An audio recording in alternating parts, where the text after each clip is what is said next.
The clock ticks. O relógio faz tic-tac. Vagarosamente, as engrenagens tornam o presente no passado. Será que o tempo fez o relógio? As engrenagens fizeram o relógio?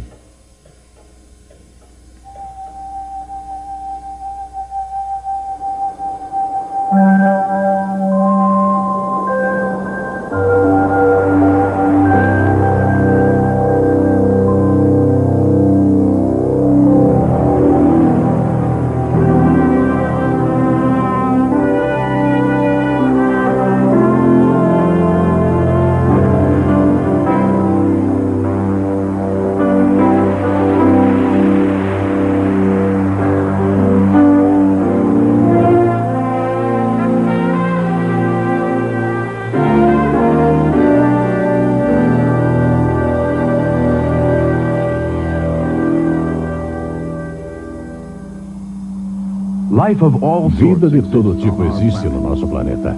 Algumas formas são tão pequeninas que poderiam nadar facilmente dentro do furo de uma agulha. Porém, mesmo essas criaturas de uma única célula são incrivelmente complexas. Cientistas descobriram que elas são constituídas de bilhões de átomos num arranjo intrincado. Mas o que lhes dá vida e lhes torna capazes de se moverem, de se reproduzirem? Um ser humano consiste de trilhões de células. Esse grupo de átomos e células altamente organizados possui capacidades incríveis. Está vivo, sente felicidade, sofrimento e amor. E discrimina entre beleza e feiura e distingue entre o bem e o mal. Como isso acontece? Como pode uma mera aglomeração de átomos realizar tais atos incríveis? Vamos sondar a fundo as partes mais elementares de nossos corpos, as células. Esse modelo nos mostra o núcleo, uma parte muito importante. Mais tarde vamos falar mais a respeito dele. Toda criatura viva e maravilhosa da nossa Terra é constituída de células complexas. A tecnologia moderna nos revela algumas de suas atividades internas magníficas. Agora já podemos assistir ao processo de uma célula dividindo-se em duas.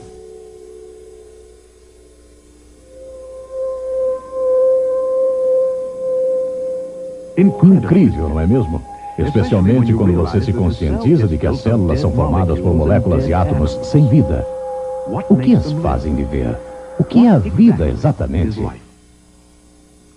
O que é a vida? A vida se sustenta sobre a matéria, e a matéria precisa ser altamente organizada para possuir vida. Contudo, existe uma organização química mínima necessária para sustentar a vida. Os materialistas dizem que a vida, por ser formada de átomos, moléculas e reações químicas, é simplesmente química e mais nada.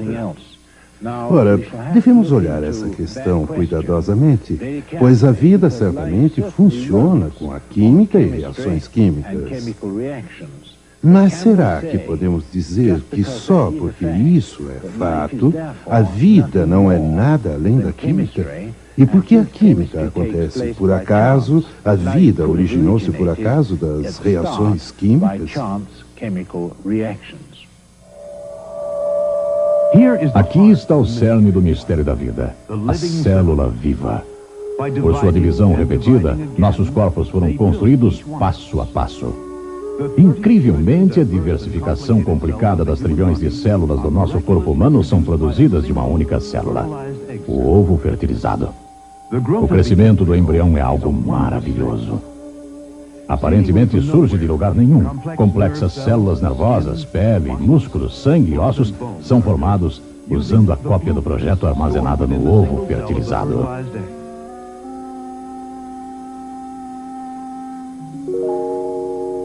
Chegou o momento do nascimento.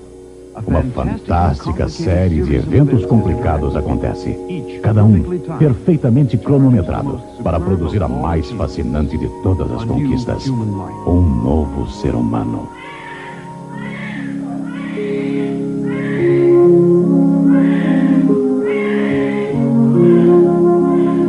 Temos um nascimento incrivelmente complicado, tecnicamente preciso. Uma maravilha de partes em crescimento, vivas e integradas. Então, como alguém pode afirmar que a vida é meramente uma questão de química?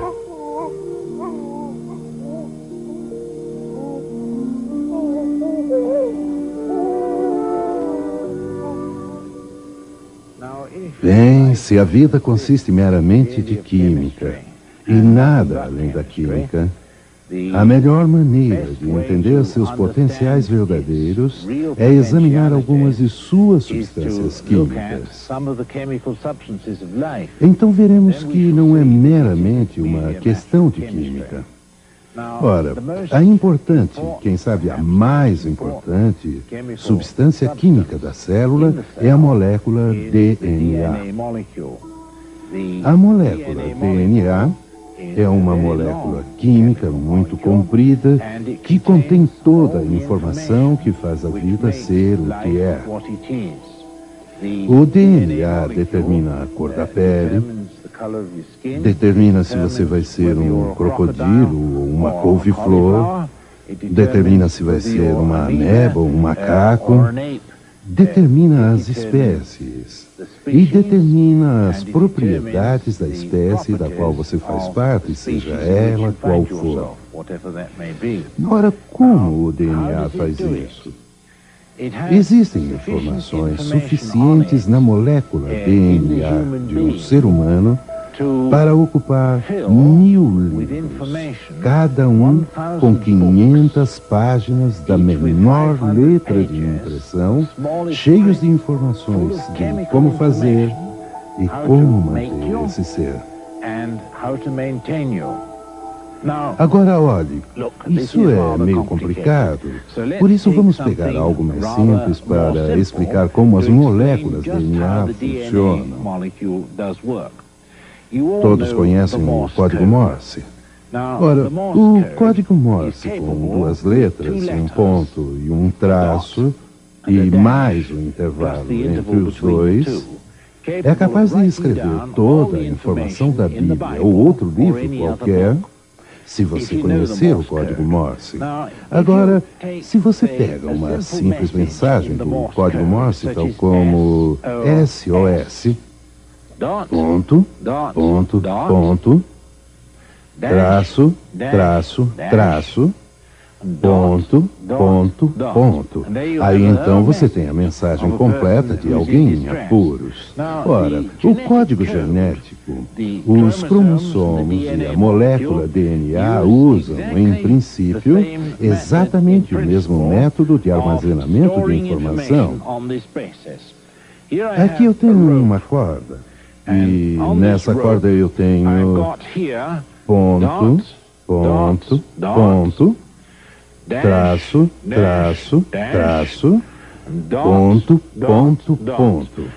E eu a levanto na sua frente e qualquer um que conheça a convenção do código Morse dirá: aham, ele está tentando me dizer que está em apuros.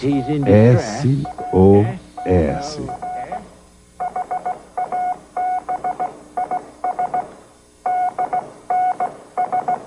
Ora, eu poderia usar qualquer outra sequência que quisesse e poderia usar muito mais corda para pôr em sequência. Vamos dizer o Salmo 23, o Senhor é meu pastor, e vocês todos poderiam simplesmente escrever nessa base usando uma corda assim. Agora, o DNA não consiste de uma única corda, mas ele consiste de 2 cordas e elas correm paralelamente numa forma espiral. E presas entre elas existem 4 letras, as 4 letras do código genético. E aquelas 4 letras do código genético são simples substâncias químicas.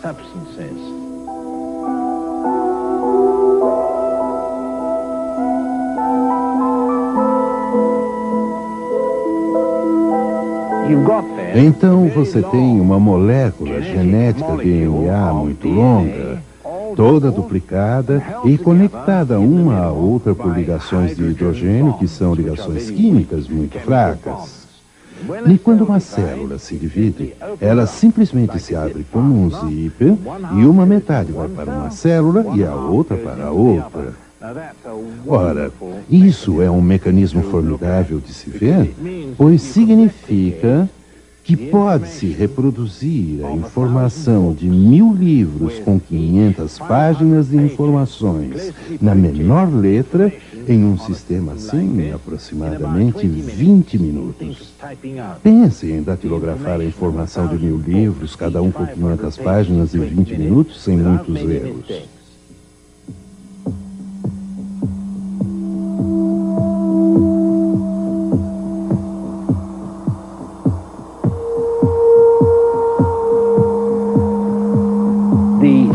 A segunda coisa mais importante com respeito a isso, citada no livro da vida, é que as moléculas têm a capacidade de lerem a si mesmas. Ora, quando escrevemos um livro, nós precisamos de que alguém o leia, mas a célula não. A célula, em primeiro lugar, cria o que é conhecido como os ribossomos, e esses ribossomos são proteínas complicadas que montam esse caracol duplo que chamamos de moléculas DNA.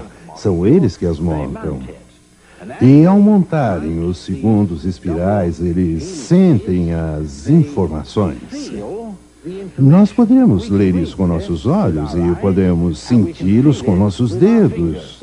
Então temos duas maneiras para ler esse livro do nosso jeito de fazer isso.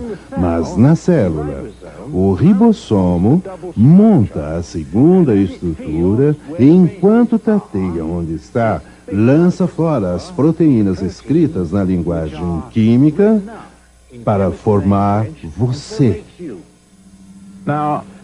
Bem, a informação contida no DNA não está escrita nas moléculas que formam aquele cordão. Pode acreditar.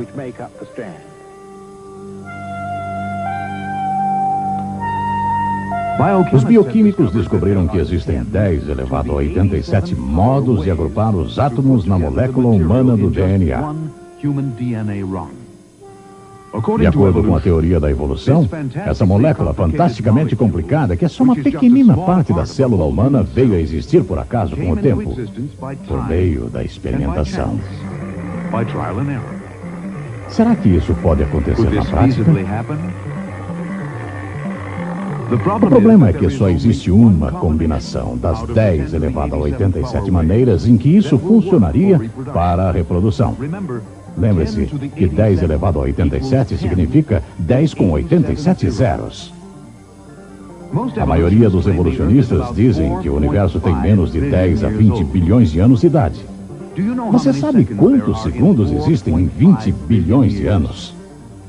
Menos de 10 elevado a 18 segundos. Então, mesmo que uma combinação de tentativas fosse feita a cada segundo por 20 bilhões de anos, não haveria tempo suficiente para se conseguir essa molécula em todos os anos que os evolucionistas dizem que o universo tem. A célula, contendo tamanha química como essa, não foi criada pela pura química das moléculas que as formam. Portanto, eu creio firmemente que existe um autor que transcende o material da matéria dos quais esses cordões foram formados, que primeiramente criou a informação necessária para formar uma célula, então nela escreveu, aí então impôs nela um mecanismo de leitura e execução que a própria célula constrói a partir das informações que o autor nela armazenou na criação. Então eu fico, como cientista, convencido de que a pura química de uma célula não é suficiente para explicar as atividades de uma célula, mesmo que suas atividades sejam químicas. As atividades químicas de uma célula são controladas pela informação que não reside nos átomos e moléculas daquela célula.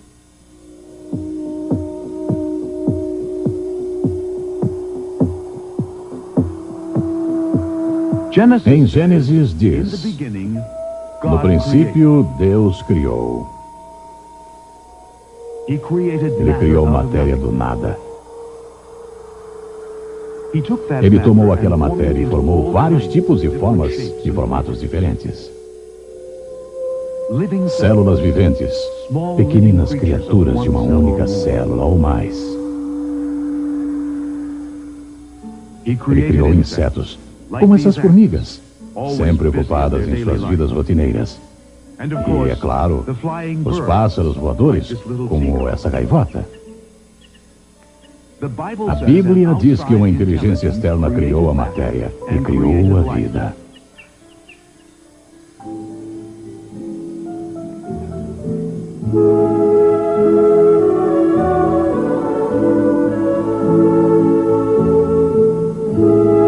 Durante a Idade Média, alguns povos pensavam que os seres vivos frequentemente surgiam de matérias mortas e sem vida.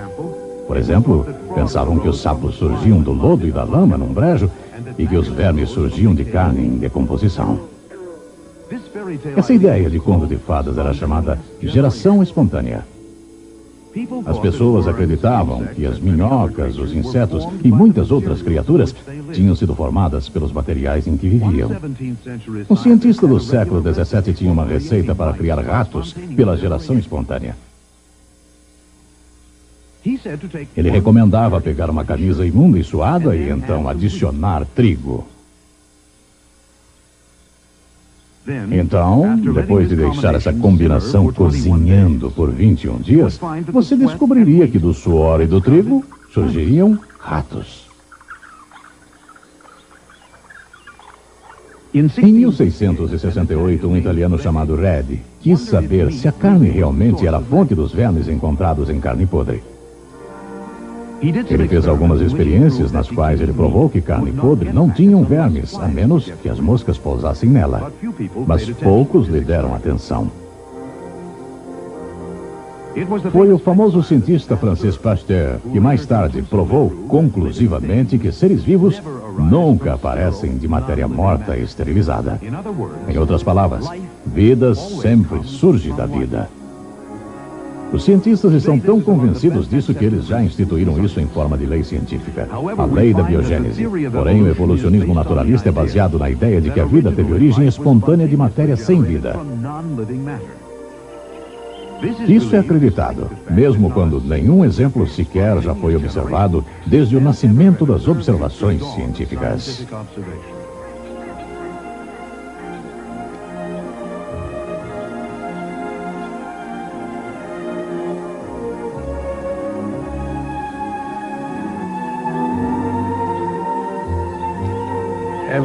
Os evolucionistas pensam que a vida surgiu espontaneamente de uma sopa primitiva. Eles acreditam que a atmosfera da Terra, na hora em que a vida surgiu, era uma atmosfera reduzida e constituída de amoníaco, vapor de água e gás metano. Acreditavam que se um relâmpago passasse por uma mistura desse tipo, os blocos básicos da construção da vida surgiriam espontaneamente. Em Chicago, Miller e Fox, nas séries de experiências que executaram há uns 20 ou 30 anos, tentaram repetir isso para se provar experimentalmente. Então, colocaram uma mistura do gás metano, amoníaco e vapor de água e passaram uma corrente elétrica por ela e conseguiram um número de aminoácidos que são os blocos de construção da vida. Ora, pensavam que esses aminoácidos iriam mostrar que a vida, ou os precursores da vida, surgiriam espontaneamente sob tais condições. E, portanto, eles proclamaram, e o mundo científico até hoje acredita, que haviam dado experimentalmente os primeiros passos na produção espontânea da vida. Porém, será esse o caso? Bem, não há dúvida que eles produziram aminoácidos. Contudo, será que esses são os aminoácidos que podem ser usados para a vida? A resposta é um notável não, porque a vida necessita dos aminoácidos do tipo esquerdo exclusivamente, e não os do tipo direito para produzir suas proteínas. Considerações semelhantes se aplicam na produção de moléculas do DNA que necessitam ter exclusivamente moléculas direitas e não esquerdas. Ora, a vida não poderia usar essas misturas porque a química estéril não é correta. Notoriamente esse é o caso, porque como eles produziram uma mistura racêmica, a vida não poderia surgir espontaneamente numa sopa primitiva desse tipo. A química estéril está errada.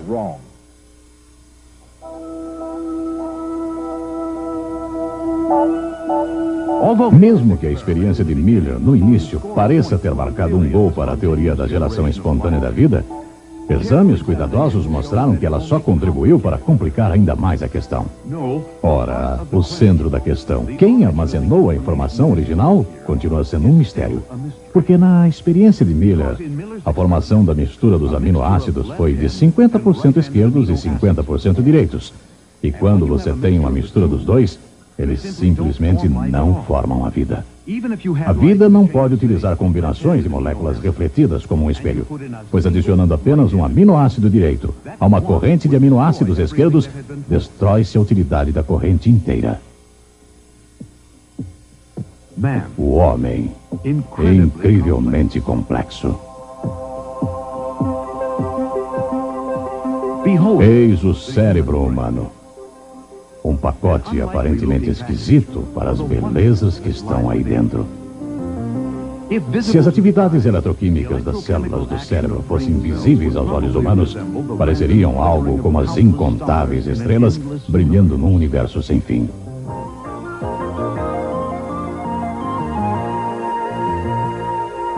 As células do cérebro, as 10 a 100 bilhões delas, formam trilhões de interconexões.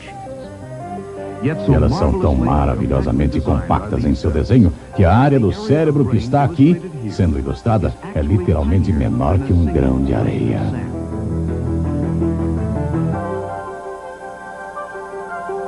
Cada centímetro cúbico do cérebro contém pelo menos 100 milhões de células nervosas interconectadas por 15 mil quilômetros de fibras.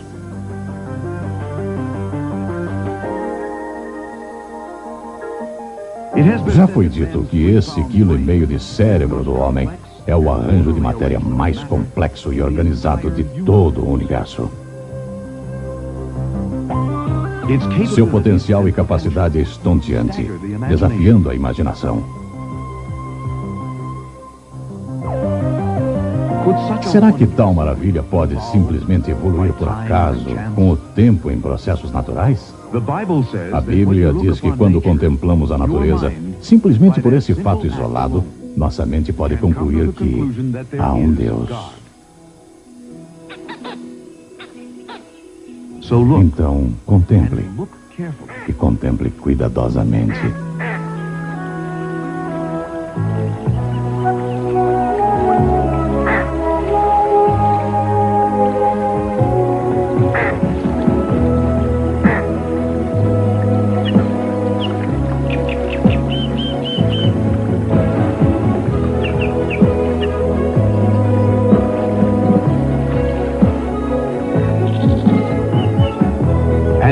Disse Deus, produz a terra seres viventes, conforme a sua espécie, animais domésticos, répteis e animais selvagens, segundo a sua espécie. E assim se fez. Os animais domésticos, segundo a sua espécie, e todos os répteis da terra, conforme a sua espécie.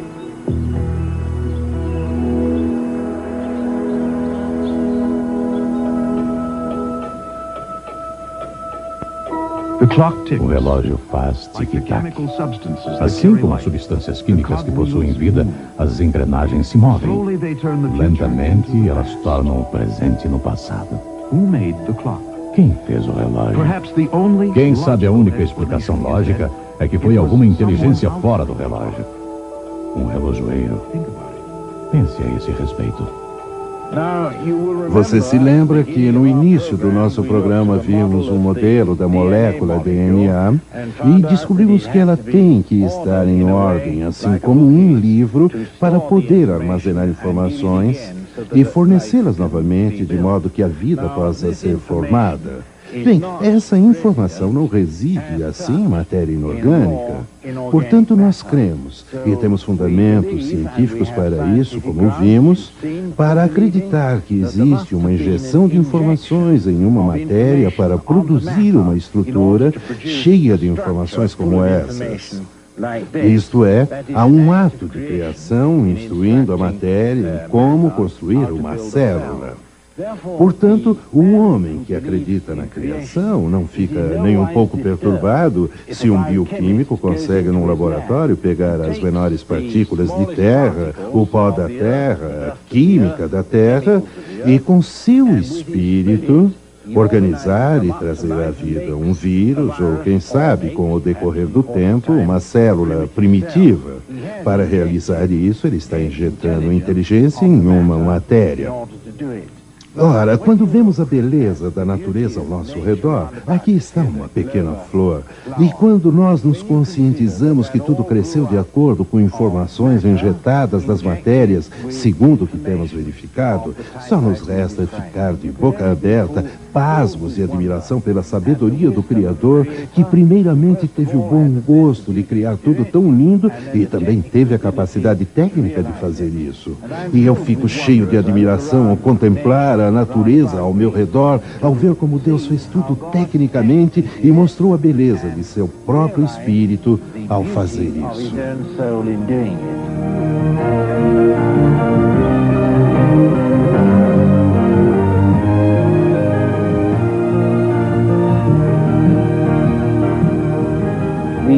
As escrituras são perfeitamente claras e isso se encaixa perfeitamente bem com minha ciência.